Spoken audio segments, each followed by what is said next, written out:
curriculum. I am an experienced educator in national, Cambridge, and IB education. So I thought of like when I selected this topic, I thought of like I want to share my experiences when through the journey of national and these two international curriculum, how it is different, what we can do in this regards, like to bring if there is any differences, what changes we can bring into our national curriculum or how we can align with the international curriculum. That is what today I want to talk to you all. So my second slide, you can see that there is a picture with different nationalities. So when you look into their faces, you can see that their emotion, their happiness, everything. So I just want all of you to think about that. What exactly education means and why the international community is very important in a student's life or for the entire, the holistic development of a child.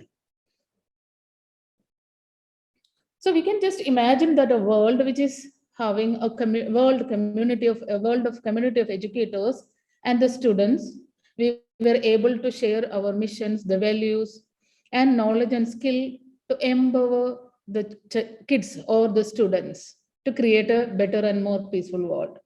So basically, all education is the very basic mission of all the education is empowering values and knowledge in young minds or children's.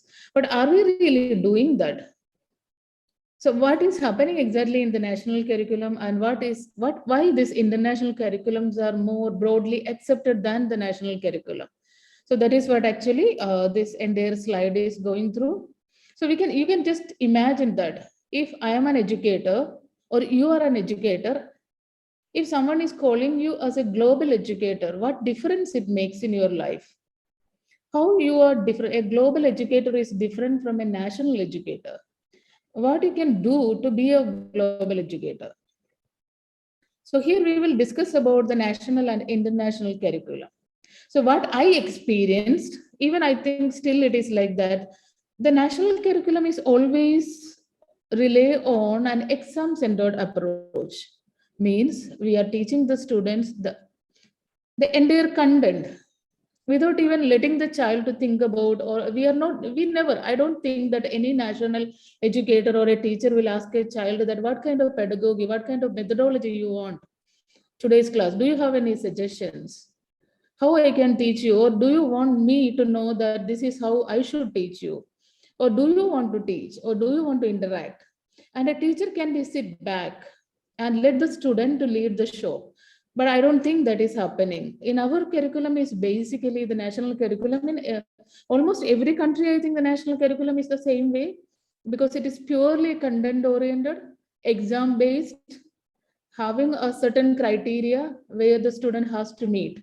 If they fail to meet, we will give the certificate of failure. So how that help the development of a child? Are we really looking into the development of a child in different perspectives? What exactly they want? And still, do you think that we can support that framework? I need all the educators, those who are here or those who are not here, or if you are able to see this video, I want all of you to think about that, what we can do, what exactly I want to do. Because I think those people who are here, you are actually educators. So what exactly you are doing inside your classrooms? Are you preparing every day for your lessons? Are we making any difference? Okay, today I taught this way. Tomorrow I don't want, because mostly our students are actually much far way better than us. They're fast thinkers, fast learners. So they don't like the way today I have one lecture method. Tomorrow also I'm going the same way. Or today I'm doing a presentation mode. And next day also if I go the same way, they don't like actually. So we need to grab the attention of the child. We need to think in a different way, different perspectives. I have to think about each and every child in my classrooms. When an educator fails to think about each and every child in the classroom, that education is completely a failure. That is where the national curriculum fails, I think. So there is a question you can see on the screen. What makes the worldwide curriculum so appealing to the parents. I think now in India, actually, nowadays, most of the parents are rushing behind the international curriculum without even thinking what exactly that curriculum is providing to my child. I want to share one of my experiences. One of my colleague, actually, in my previous school, he approached me and asked me that, Miss Leena, can you give a tuition for one of the child who is studying in MYP? So I told that particular person that, sir, I never offered a tuition because I don't have a time. Then he was requesting like, no, no, you can do that. So I told, okay, give me one day. I want to just interact with the child. So when I joined that lesson, what happened is actually the child is not talking anything. The parent is talking and parent is telling what actually the parent want, their dreams, their aspiration, and they're not even letting the child to speak.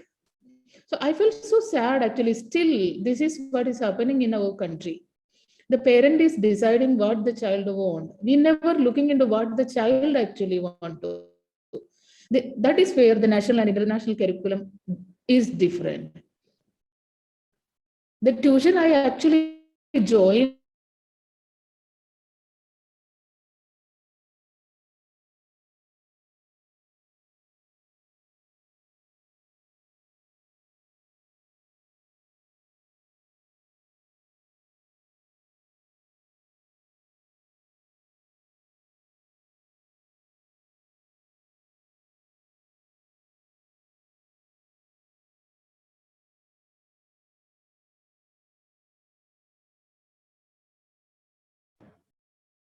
because he was struggling with still we are actually not thinking about what we can do, why I should interfere my child Ma'am, development. I am not able to see your presentation, Miss Leena. Can you share your screen again?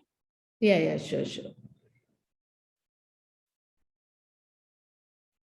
Are you able to Yes. see? Yes, Yeah, yes, ma'am. Yeah, please go ahead. yeah.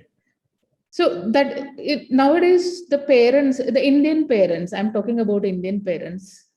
Our aim is when I am sending or someone else who is really fond of international curriculum, we have only one aim to send our students in overseas universities and give them a better life, settle them over there. No parent is thinking that my child has to study in a well-known university in the world and they have to come back and their expertise should be shared or that should be used for the nation's development.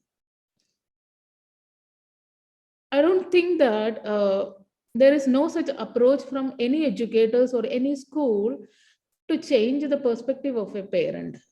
So we have to start working from the parent perspective, mean from the base root of the parent thinking, thought process, mentality we need to change. For that, actually, this national and international curriculum helps. So here you can see that in the screen, how this is how international curriculum works. International curriculum not only looking into the intellectual development of the child, it look into the personal, intellectual, emotional, and social well-being of a child. And that help a child to cope up with a rapidly growing world or globalizing world. It is not purely an academically oriented program. It's uniquely designed to develop international mindedness. International mindedness in the sense means the child have I have suppose if I'm a student, I have my own views, my own values, my own culture. Within that platform, I let others, any nationalities, to talk about, and I am ready to accept without judging them. That is what international curriculum, especially IB curriculum, is based on, how it works. So international mindedness is something that we really want nowadays because we are not, we are crossing the borders actually. We are not only confined to one particular country, we are crossing the borders. Our kids are crossing the borders. So if they don't have this international mindedness in their behavior, in their thought process, and their approach, then definitely they will struggle. So I am not compromising. When I am an internationally minded person, I am not compromising about my values, my culture, my traditions, but I am valuing all those things. At the same time, I am valuing the other person who is next to me. So there you are actually removing the risk of being clash or being rude or not being, being judged or judgmental. So those kind of things, when you are removing, you are open to that culture. And apart from international mindedness, all the international programs basically looking into critical thinking and lifelong learning skills. If you ask a child who is studying in a national curriculum with a limited framework or a already designed curriculum with a content oriented lessons, I don't think that if you are giving a problem and asking your child, okay, find out a solution for this particular problem. And you can go with any way, that way should be accepted by everyone. And you should come up with a solution. And I don't think that any of the national curriculum students are capable to do that critical thinking. Majority of them were talking about critical thinking every time, but how many of us as educators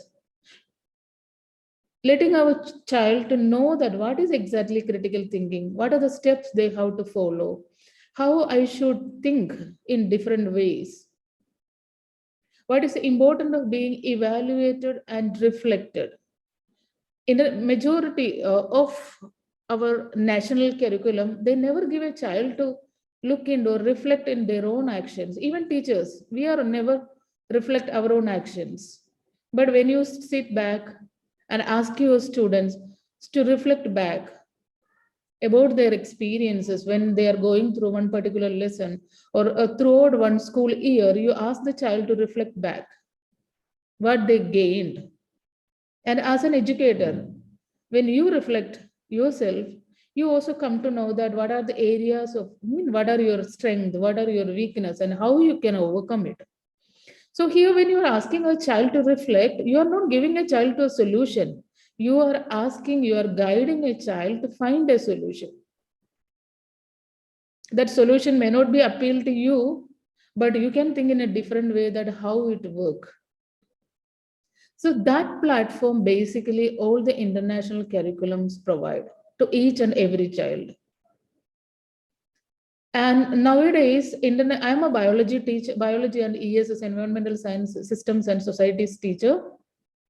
But when we are teaching, we are crossing the disciplinary borders. Means I am not only teaching biology. When I am teaching, suppose for example, I can give you an example like circulatory system. When I am teaching circulatory system, I should connect my subject with the physics, how physics work in this particular topic. What are the areas of physics are connected with this particular topic? How mathematics is applied to this particular subject? How chemistry can be? And how the culture and history even can be connected with this particular topic. So when an educator is open a wide range of discipline in front of a child, that provide them so much of curiosity, and they will go and research. And as an educator, we never give a solution. I am again telling you that we never give a solution. The child should come up with a solution. What exactly we used to do is, we are facilitators. We never called an international educator, especially IB never called an international educator a teacher, because teacher means you are providing something and your students are learning that. But IB call a teacher or an educator a facilitator. That means you are only a guide. You are not teaching anything. You are showing the way that, okay, this way you can go.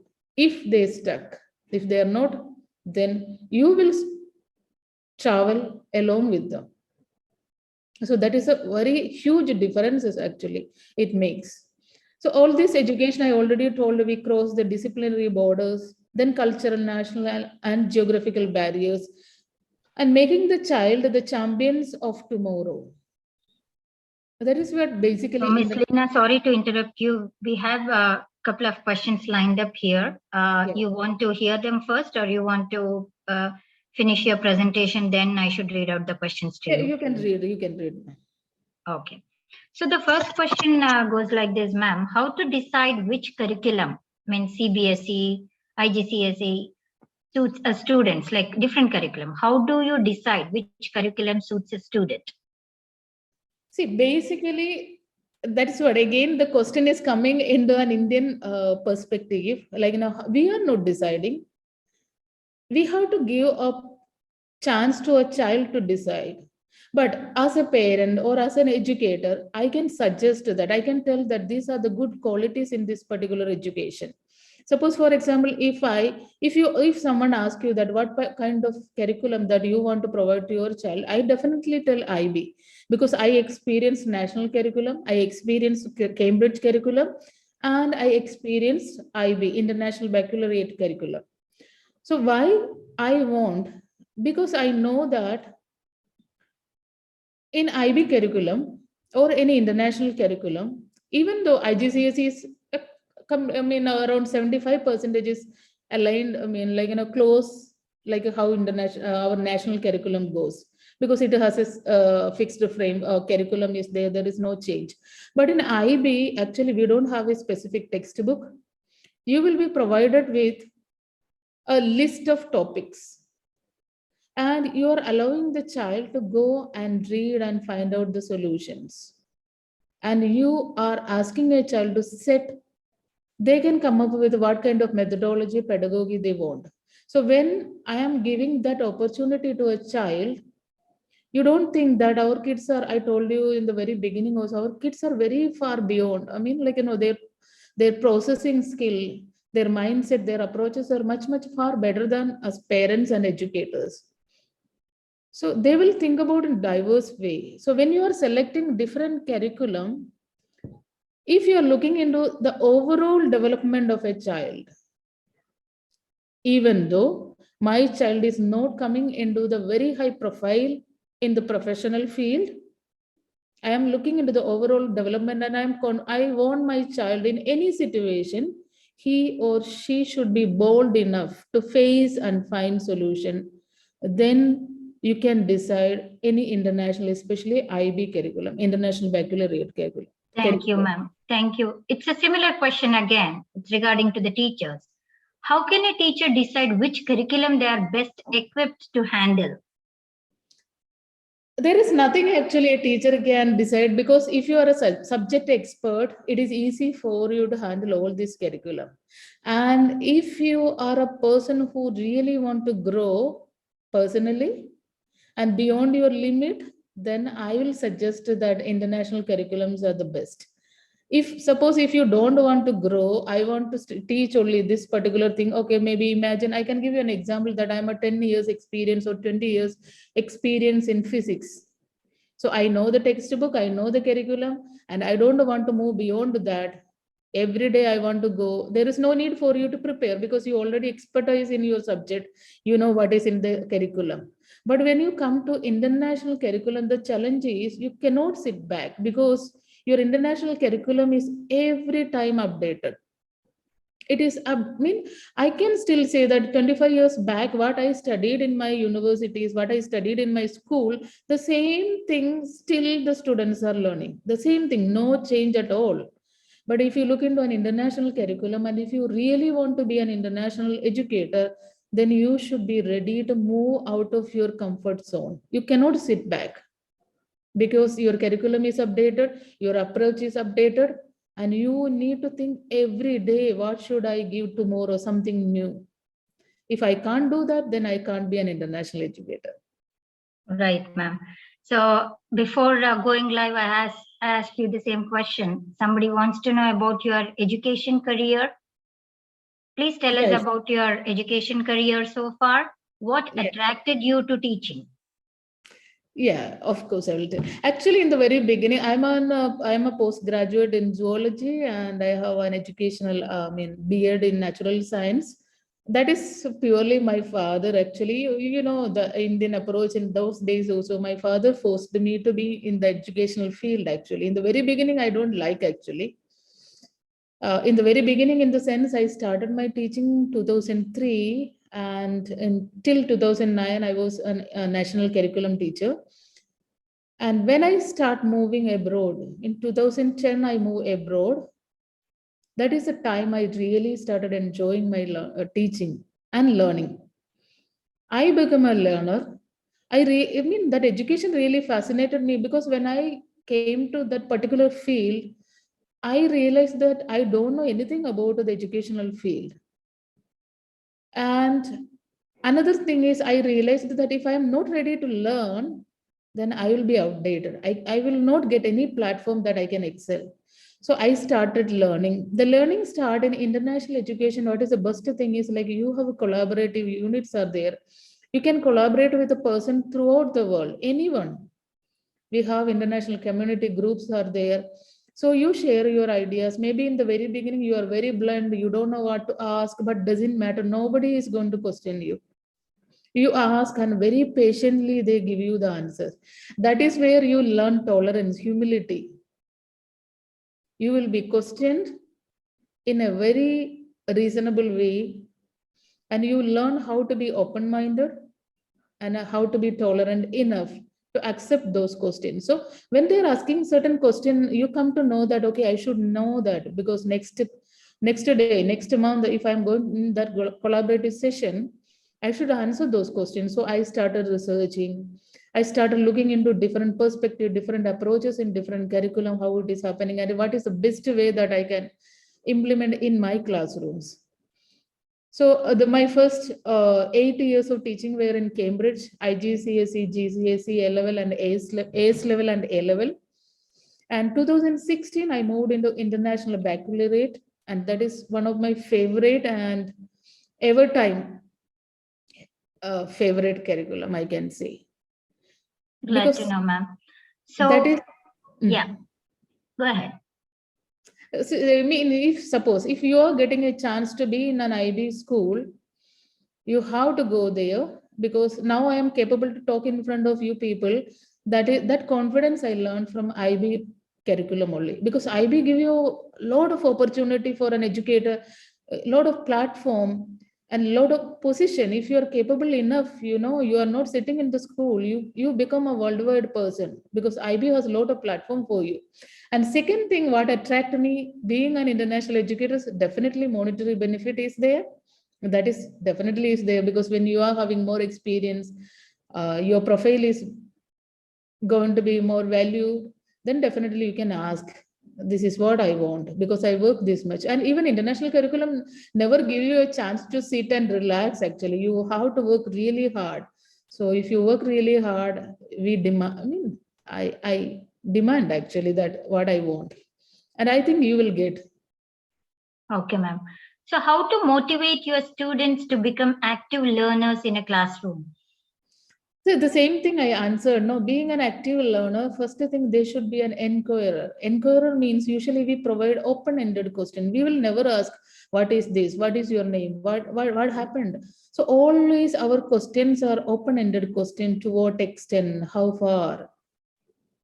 So those questions, you don't have a specific answer. When a child is coming with any answer, after a lot of research, so when you are providing that research platform, research doesn't mean that you have to only go through internet searching in Google. You can go and search in Google, but when you search, you should provide complete bibliography or the citations. You cannot without academic honesty is one of the brilliant approach or the brilliant existence of IB. Actually, I can say that because IB completely relying on academic honesty. IB never come to a school to ask that how you are doing your examinations, how the students are writing. But I don't know. I surprised myself like when as an educator, I never ask a child. I mean, I never encourage my child to copy from someone's work and submit to me. Anyone who is coming up with, suppose when I'm giving an open-ended question, I will ask my child, okay, go and research. You can use library, you can use multimedia, you can use articles, you can use newspapers, anything they can use. And but it is mandatory that when you are coming with, you should have the complete citation from where you got this information. You cannot copy someone's information.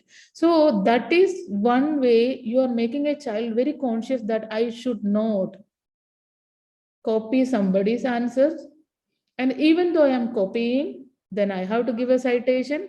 And That's the most important thing. After I'm giving a citation, give me the explanation why you believe that this particular approach or this particular scenario will help me to find the answer. So the child cannot copy and cite. If he copy and cite, he should give an answer.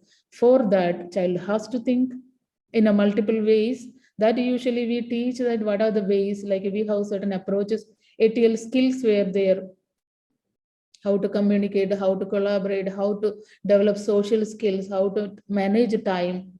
So when they learn all those skills, then they're continuously mean active and lifelong learner, I will say. Because everything, each and everything they see, each and everything they don't believe. They will research behind. If suppose a simple advertisement, you just imagine any advertisement. I don't think that any of the IB students, if they taught properly, they don't believe that. They will go research, find out, is it mean trustworthy, authentic? I should follow or not follow. And that decision is purely child decision. It is no teacher's decision. If a child is saying, I am giving a question and child is coming up with that answer, that he doesn't believe that particular scenario that I gave, that I should accept. So when Thank you you. are accepting, then automatically the child feel confident and he start working on it. You have to, I mean, no need you for you to work behind or I mean run behind them. They will do that. Thank you, ma'am. So last question here. What are some teaching technologies you find most helpful? Yeah, previously we have in our classrooms, we have smart boards are there. I mean, almost all the classes. International curriculum is Just basically. a second, ma'am. Can you maximize your camera and close the presentation, please? Yeah, one second.